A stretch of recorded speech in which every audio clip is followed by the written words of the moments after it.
अस्सलामुअलैकुम स्टूडेंट्स, क्या हाल है मेरे बेटे? ठीक है मेरे बेटे। आज मेरे बेटे हम जो है वो हमने कल dark river and blue night की ट्रांसलेशन को कंप्लीट कर लिया था। आज मेरे बेटे उनके शॉर्ट क्वेश्चन जो हैं वो डिस्कस करते हैं ताकि हमारे साथ क्वेश्चन जो है वो भी क्लियर हो जाएँ। क्वेश्चन नंबर 1 तो देखिएगा, why did Harry want to go back to earth? Harry ज़मीन पर वापस क्यों जाना चाहता था? Harry wanted to go back to earth because he felt uneasiness, उसने बेचैनी महसूस की, due to the dangerous climate of मरीख की ख़तरनाक आबो हवा की वजह से, dangerous due to the strange unfavour अजीब नामुनासिब एंड डेंजरस क्लाइमेट ऑफ मरीख की इन तमाम ना जो है वो अजीब नामुनासिब गैर मुवाफिक एंड और डेंजरस ख़तरनाक आबो हवा की वजह से उसने बेचैनी महसूस की। He feared that they will lose their identities if they live there, अगर वो यहाँ रहे तो वो अपनी शनाख्त जो है वो खो बैठेंगे। समझ आ गई मेरे बेटे? Harry wanted to go back to earth because he felt uneasiness due to strange unfavorable and dangerous climate of Mars. He feared that they would lose their identities, वो अपनी शनाख्त खो बैठेंगे इफ़ दे लिव देयर, अगर वो यहाँ रह।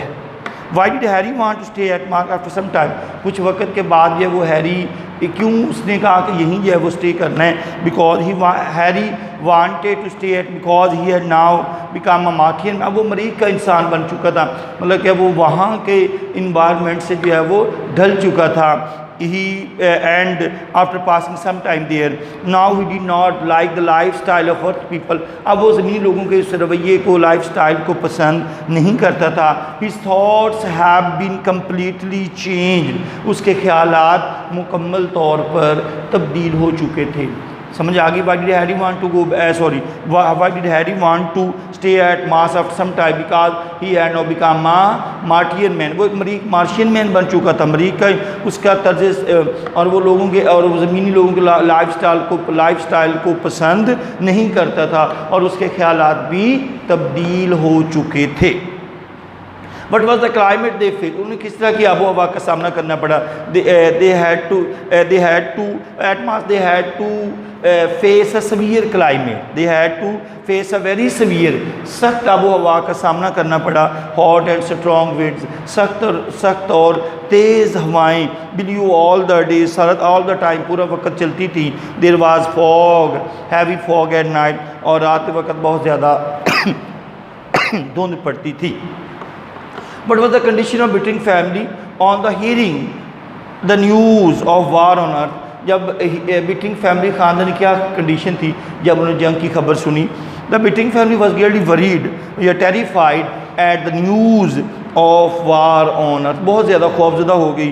Laura was crying and the whole body was drenched in Laura चला रही थी और उसका पूरा जिस्म वाज ड्रेंच्ड इन पसीने से शराबूर था। दे फेल्ट, उन्होंने महसूस किया, they were stranded on Mars forever, Mars पर वो हमेशा हमेशा के लिए मरीख पर फंस। क्या कंडीशन थी? बड़े परेशान हो गए थे। Laura was crying and the whole body was drenched in sweat, पसीने से शराबूर था। दे फेल्ट दैट, उन्होंने क्या महसूस किया? क्या वो हमेशा they were standard on mark forever and ever, कि वो हमेशा हमेशा के लिए मरीख पर फंस चुके हैं। What did they want to grow? मेरे बेटे वो क्या सब्जियां उगाना चाहते थे? They wanted to grow on land of ways mark the same very crops, वही सब मरीख पर सब्जियां उगाना चाहते थे। फ्रूट, फल and vegetable that they grew on earth, जो उन्होंने ज़मीन पर उगाई थी। Is that peach trees, onions etcetera, ये तो हमने पीछे पढ़ा था। What was the condition of their house? उनके घर की क्या कंडीशन थी? वेरी बैड कंडीशन थी, बहुत बुरी कंडीशन थी। The condition their house was very bad. The blazing winds and और heavy fog had damaged the paint and structure of their house, उनके घर के ढांचे और उनके रंग को तब्दील कर दिया है। The board had gone out of shape, लकड़ी के तख्तों की शक्ल बिगड़ गई थी। It was no more on earth man's house, अब यहाँ ये ज़मीनी इंसान का घर नहीं रहा था।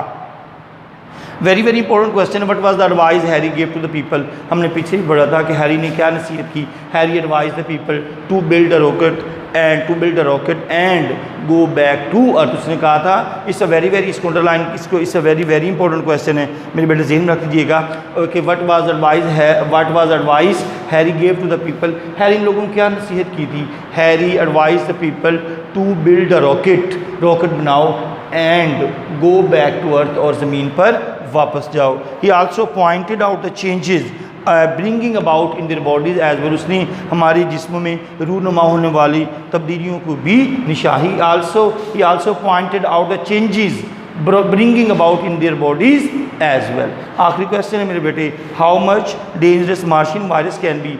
एक मरीखी वायरस कितना ख़तरनाक हो सकता है। It can be very dangerous because it can change the physical appearance of the people. It can be very dangerous because it can change the physical appearance of the people. लोगों की ज़ाहरी शनाख्त को change कर सकता है। It can change the color of the body, जिस्म के रंग, the color of the eyes, the structure of the body, the habits and even the age, और हत्ता कि उम्र को भी तब्दील कर सकता है। मेरे बेटे ये हमारे शॉर्ट क्वेश्चन जो है वो कंप्लीट हो गए हैं। हमारा चैप्टर नंबर 3 जो है वो ट्रांसलेशन भी हो गई, शॉर्ट क्वेश्चन भी हमने कर लिए। मेरा ख्याल अब इसमें आपको प्रॉब्लम नहीं होनी चाहिए। इंशाअल्लाह कल जो है वो हम चैप्टर नंबर 4 जो है वो स्टार्ट करेंगे। कोई बात पूछने वाली है तो मुझसे पूछ सकते हैं। ओके मेरे बेटे, अल्लाह हाफिज़।